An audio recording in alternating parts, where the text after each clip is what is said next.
A scientist once set out to find the I in the human brain. He mapped neurons, tracked electrical signals, and examined consciousness under a microscope. But the deeper he went, the more something strange became evident. He couldn't find the I that experiences everything. There wasn't a single place where the observer, the thinker, or the one who feels existed. Instead, it was like chasing a shadow, everywhere and nowhere at the same time. Now, think about this for a moment. If you close your eyes and ask yourself, who am I? Who is asking the question and who is listening? We assume we are the thinker of our thoughts, the doer of our actions, the one who makes decisions. But what if the very act of observing proves that you are something much greater than your mind makes you believe? Throughout history, people have dedicated their lives to answering this question. Some climbed mountain peaks. Others sat in silence for years, while some turned to philosophy, breaking down human nature piece by piece. However, regardless of the approach, the answer always pointed to something unexpected. The I is not what we think it is. You were never just your name. You were never just your memories. You were never just the emotions that pass through you. The mind wants to make sense of itself by clinging to an identity. It tells you that you are this body, this personality, this collection of experiences. But where's the proof? When you close your eyes, does this identity have a physical form? Or is it just a collection of ideas? Most people live their entire lives without questioning this. They assume the voice in their head is them, not realizing that this voice is constantly changing. The thoughts you had 5 years ago are not the same as the ones you have today. The emotions you feel now won't last forever. So, if everything within you is temporary, what is the one thing that has remained constant throughout your life? Here's where something deep happens. When you begin to observe your thoughts instead of identifying with them, something changes. You realize that you are not just the thinker, you are the one observing the thoughts. Imagine walking into a room full of people arguing. Each person tries to pull you into their conversation, demanding your attention. This is exactly what happens in your mind. One thought tells you to be anxious about the future, another tells you to regret the past, and yet another convinces you that you're not enough. But what if you simply step back? What if you stop engaging with every thought and just observe? This is the secret that almost no one realizes. Your mind creates endless problems because it needs something to focus on. It thrives on questions, doubts, and anxieties, keeping you distracted. You see your own illusion, but the moment you stop playing its game, you begin to experience something strange, silence. And in that silence, the illusion of you starts to dissolve. Try this. Sit in a quiet place and observe your thoughts without reacting. At first, the mind will resist. It will flood you, and then they'll come and go. But you stay. You are the awareness behind them. The moment you see this, your relationship with your mind changes. Thoughts no longer have power over you. Emotions no longer dictate your identity. The endless mental chatter no longer feels like a prison because now you recognize that you were never inside it to begin with. This is the change that shifts everything. Once this realization sinks in, life itself begins to feel different. You no longer take every thought so seriously. You no longer react to every emotion as if it defines you. You no longer fear silence because you understand that it's not empty. It's full of something much greater. Once you experience this, you can't stop seeing it. It's like waking up from a dream and realizing you were asleep the whole time. And the best part is, you don't need to do anything to achieve it. You don't need to meditate for years. You don't need to chase enlightenment. All you need to do is observe. Because once you begin observing, you realize you were never the thoughts. In the late 19th century, a brilliant scientist named Santiago Ramón y Cajal was obsessed with understanding the brain. He dedicated his life to mapping neurons, believing that if he could trace every connection, he would find the seat of consciousness, the I, hidden somewhere within the mind.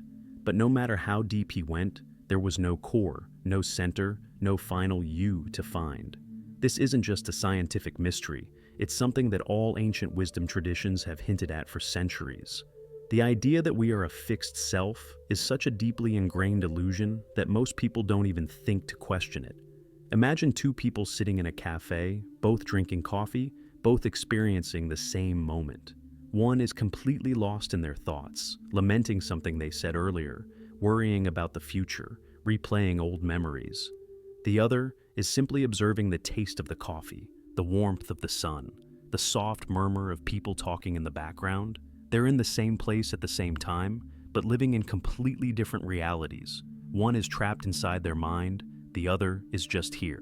So, the real question is not who is the observer. It's what happens when you stop identifying with the mind entirely. And this is where we can go even deeper. Think about dreams. When you're inside a dream, everything feels real. You don't question the logic, the people, the strange places. But the moment you wake up, you realize that everything was just a projection of the mind. What if waking life works the same way? What if thoughts, self-doubt, the constant flow of mental noise are just another dream, one you haven't yet woken up from? And this is where it gets even stranger. Neuroscientists have tried to locate the observer in the brain, the part that sees the experience rather than just reacting to it. But every time they search, they find nothing. The observer isn't something you can hold, locate, or measure because it's not a thing. It's consciousness. That's why great minds throughout history have struggled with this realization. The Stoics talked about the ability to step back and observe life objectively. It's not the emotion itself, but the one who observes the emotion passing by. Einstein questioned the very fabric of time and space, suggesting that the way we experience reality is not how it truly is. Modern psychology is catching up with research showing that the more you observe your thoughts instead of getting lost in them, the less they control you, less stress, less anxiety. But let's make this even more practical. Try this right now for just 10 seconds. Stop, close your eyes, and observe your thoughts. Not as if they are yours, but as something that appears before you. Who is observing? Who is aware of the thoughts that arise? The more you sit with this, the more unsettling and liberating it becomes. Because the truth is, there's nothing to find. There was never a fixed you hidden underneath all the thoughts, the identity, the opinions, the anxieties. They all come and go. The only thing that has always remained is the silent awareness behind it all. This is why many resist this realization. It shakes the foundations of what we think is true. It means that what we've spent our whole lives trying to control, our mind, was never really us. And when you see this deeply, the need to cling disappears. The need to prove something disappears. The endless war against yourself stops. Because for the first time, you are not looking through the mind, you are looking at it. And that changes everything. Throughout history, cultures around the world have tried to articulate this profound truth. The idea that the self we believe is so real is, in fact, an illusion. But the way they express it varies in fascinating ways. In ancient Hindu philosophy, particularly in Advaita Vedanta, they describe it as Maya, the great illusion. The idea is that we live within a mental projection, confusing what we see with what is real. They teach that there is no individual self, only Brahman, the infinite consciousness that pervades everything. The separation we perceive is a mirage, like waves thinking they are separate from the ocean. Buddhism takes a slightly different approach. The Buddha never spoke of a true self. Instead, he emphasized anatta, the concept of no self. He pointed out that everything we take as ourselves, our thoughts, our emotions, even our sense of being an observer, is just a constantly changing collection of experiences. There is no permanent self anywhere, only a flow of sensations, perceptions, and consciousness that arises and disappears. Then there's Taoism, which approaches this from a completely different angle. Taoists don't focus on proving that the self doesn't exist. Instead, they encourage people to let go of a fixed identity altogether. The famous phrase, "the toe that can be named is not the true toe," suggests that any attempt to define yourself, to put yourself into a conceptual box, is already a step away from the truth. Instead, they embrace flow, non-resistance, and effortless action, allowing life to unfold naturally without the interference of the mind, trying to cling to a false sense of control. Even in Western philosophy, this idea appears. The ancient Greek Stoics often spoke of detaching from the ego, recognizing that most of our suffering comes from overly identifying with temporary emotions and desires. They believed that freedom comes from seeing yourself as part of something larger, not as an isolated individual, but as a participant in the grand order of nature. What's fascinating is that, despite these different expressions, the underlying truth remains the same. A solid, separate self is the greatest illusion of all.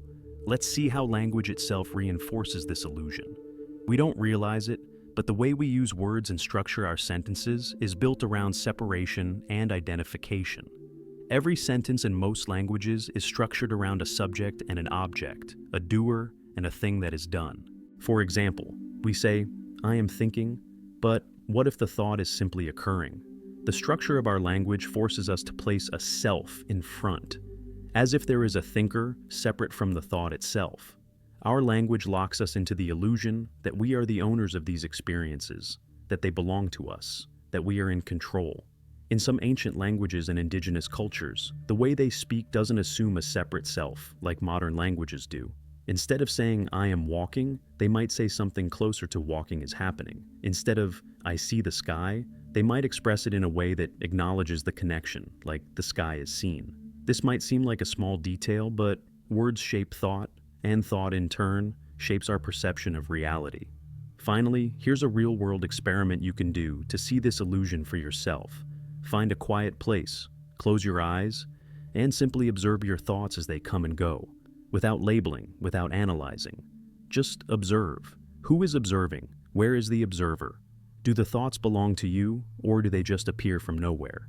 The more you sit with this, the more you realize that there is no thinker behind the thoughts. The thoughts simply arise. The awareness is there, observing them. And in that moment, something profound happens. You see through the illusion. The mind will try to pull you back, to claim ownership. But once you've glimpsed this reality, you can't unsee it.